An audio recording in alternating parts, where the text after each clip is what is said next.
Gang gang! Gang! J-Dub back with another video, man. You know what time it is, man. We not even gonna do too much goddamn talking, bro. We're not gonna do too much. We not gonna do too much talking, bro. No cap, bro.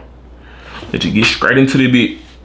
I've been pumping these motherfucking videos out for y'all, man. So make sure y'all liking the videos, subscribing to the channel. It is free. I've been pumping these videos out, man. So make sure y'all go like my look. Make sure y'all show a nigga love, man. No cap. The hotel industry is a wild experience that helps you understand how disconnected the wildly wealthy are. I've seen the darker side of humanity: suicides, murders, spousal abuse, human trafficking. That shit stays with you for a long time. One weekend, a large group of around 60-ish people, they wanted to purchase out the entire hotel so they could just turn it into a giant orgy. The cost of the property was upwards of $250,000 for 2 nights at a time. That says you've got money to spend.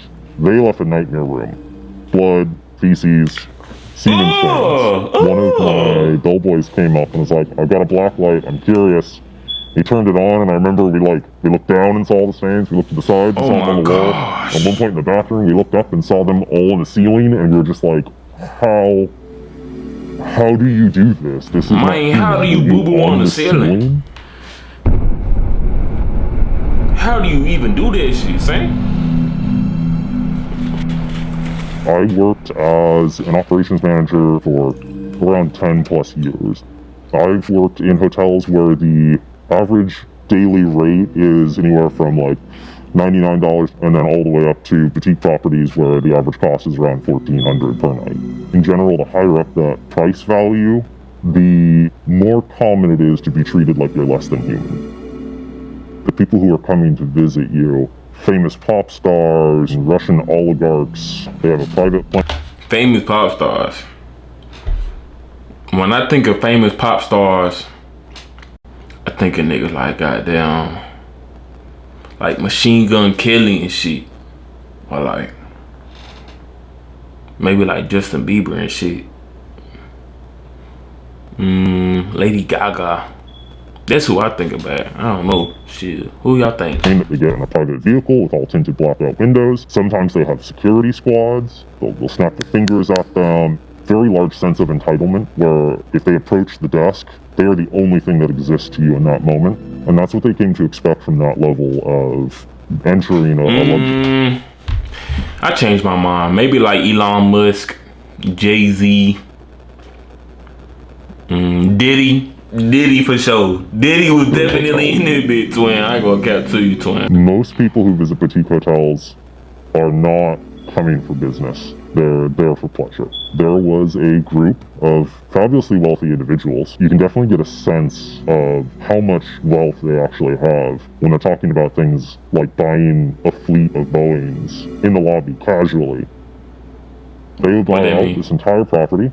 They were spending as much as a luxury wedding, and it was basically a giant swingers orgy. You'd have people having sex in the pool, people laying on our wine bars naked, a couple having sex on a balcony in plain view. So you're looking up at it, quite an angle. And every single room would have a different theme and a safe word posted outside of the door. The one that stands out to me was there's a mermaid-themed room. It was actually kind of impressive, the details they went, so it was very like under the sea vibe. There was the Wild West room.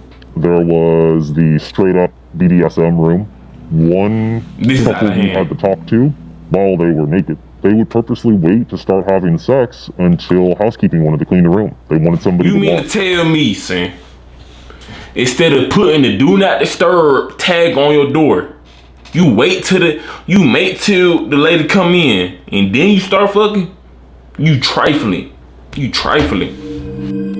The day after they had all departed, I got a call from housekeeping saying that one of the showers is busted, and I go take a look at it, and they had hacksawed off the actual shower piece, the shower head, and attached a 4-foot-long anal probe hose to it, with multiple settings on the other end.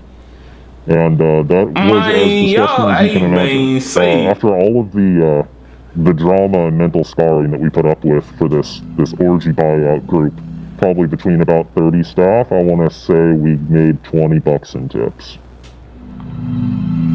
Man, you mean to tell me I did watch all this freaky deaky Diddy shit going on, man? You on the tip $20, man? I need more than that. So I need a band each worker, gang. What the hell you talking about? You just sawed off the shower head, gang. You attached a long ass dick.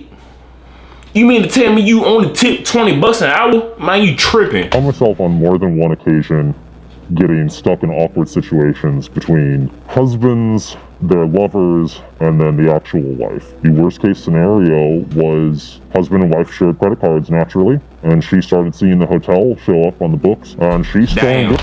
This happened to my mama, on God. And like slammed bank statements down. It's like, I know my husband's here. You guys are lying to me. We have to just say, you know what, I'm so sorry. We don't have anyone here by this name. And meanwhile, we can literally hear them having sex upstairs. Apparently, she didn't notice the sounds Y'all ain't shit neither. Familiar to her. Y'all ain't shit. Might be a sad statement on their marriage, actually. Y'all ain't shit neither. Hey, tell me, I would have been like, yeah, but no, what would I have said? Damn, I don't know what shit. Snitch? That's crazy. Shit, I can't snitch, but that's bro code. I don't know what I would have done. Obviously wealthy is that they often assume that the staff is there at their beck and call. I'm just here to do my job. What the request is. It was really common for the high rollers to approach attractive staff members and essentially just ask them, hey, if I pay you X amount of dollars, will you meet me in my room later tonight and knock my brains out? That's a quote from someone, sadly. We had a very lusty, gorgeous front desk woman at This nigga is a gooner. This nigga be gooning. This nigga is a gooner, and I can tell by this word right here. That nigga be choking his chicken, gang. He be whacking his shit. I'm just saying, gang. I know, Sam. One hotel, and someone came down and offered her quite a bit of money in front of management. And at the moment, she naturally declined. I have security cameras in all the halls, and seeing that person sneak out around 2 a.m. was definitely a little suspicious. She did that shit for the check. An example was an incident where the wedding was around 2 p.m.-ish that day. Come nightfall, one of our event staff slept with the wife and ended up getting caught. It turned into quite a big deal with screaming and shouting and all this stuff. He hid in a bathroom in a supply closet until the heat died down, and then he just walked into the front office and clocked out like nothing ever happened. His mom happened to be in charge of events, so she made sure he didn't get terminated. No. The demographics of the staffs who work at hotels are usually pretty evenly split. If you're an attractive white person who speaks English quite well, you're probably going to be reservations, front desk, something visual. If you're not of that ethnicity, just because they have an accent and that might not present well to your guests, your most likely bet is that you're going to get placed in housekeeping. If you're working at a decent property, you could probably get $10 to $15 an hour as a front desk host. If you're housekeeping, you're maybe getting 9 to 10. It was wildly unfair. I'm about to say, man, that ain't shit. We were actually advised to handle our housekeeping teams under the concept of divide and conquer, telling them, oh, well, so-and-so's team's much better than yours. You should really try to keep up with the Mexican team.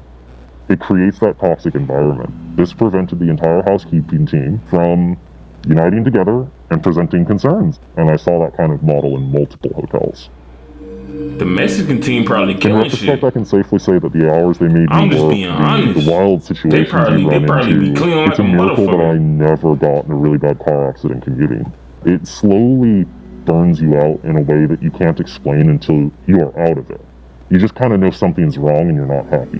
The biggest thing that the public doesn't understand about the hotel industry is that there are wild things happening behind closed doors every single day. Fabulously wealthy individuals are wild. Everything happens behind closed doors at hotels. Hey man,